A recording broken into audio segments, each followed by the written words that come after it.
இடஒதுக்கீடு வழங்குவதாக நம்ப வைத்து வன்னியர்களின் கழுத்தறுத்தவர் மு.க.ஸ்டாலின் எனவும் வன்னியர்களுக்கு துரோகம் செய்த திமுக அரசை அனைவரும் சேர்ந்து வீட்டுக்கு அனுப்ப வேண்டும் எனவும் அறைக்கூவல் விடுத்துள்ள அன்புமணி எதிர்வரும் சட்டப்பேரவைத் தேர்தலில் வன்னியர்களின் ஒரு ஓட்டு கூட திமுகவுக்கு செல்லக்கூடாது என கொந்தளித்துள்ளார்.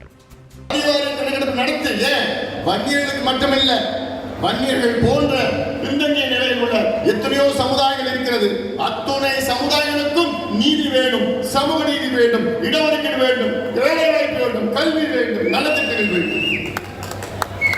இந்த கணக்கெடுப்பு சாதிவாரி சர்வே எடுத்தாதான் எல்லாம் தெரியும். இந்த டேட்டா தெரியும், இன்னும் கூடுதலாக தெரியும்.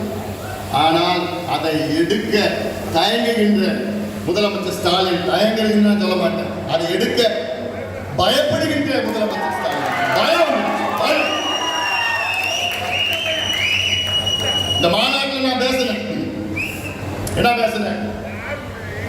4 ஆண்டு காலம் ஐயாவையும் நம் கட்சியையும் நம்ப வைத்து கழுத்தெடுத்த முதலமைச்சர் ஸ்டாலின், இந்த சமுதாயத்திற்கு துரோகம் செய்த ஸ்டாலின் அவர்கள் இதெல்லாம் மன்னிக்க முடியும். ஏன் நீங்க அன்னைக்கே பார்க்கிறப்போ நான் நாளில் முன்பு உங்களை சந்தித்தோம், அன்றே நீங்க சொல்லியிருக்கலாமே திமுகவும் இடஒதுக்கீடு கொடுக்கல, திமுகவை ஏமாத்திட்டாங்க, திமுகவும் சாதிவாரி கணக்கெடுப்பு நடத்தவும் போகிறது கிடையாது, அதனால ஒட்டுமொத்த வன்னியர் சமுதாயம் திமுகவுக்கு ஒரே ஒரு ஓட்டு கூட போடாது. இந்த தேர்தலில் அந்த முடிவு ஆயிடுச்சு. இது ஏதோ வன்னியர் சமுதாயத்துக்கு திமுக பிரச்சனை கிடையாது. இது வன்னியர் போன்று இருக்கின்ற மிக மிக மிக மிக பின்தங்கிய சமுதாயங்களுக்கும் திமுகவும் இருக்கின்ற பிரச்சனை, சமூக நீதி பிரச்சனை.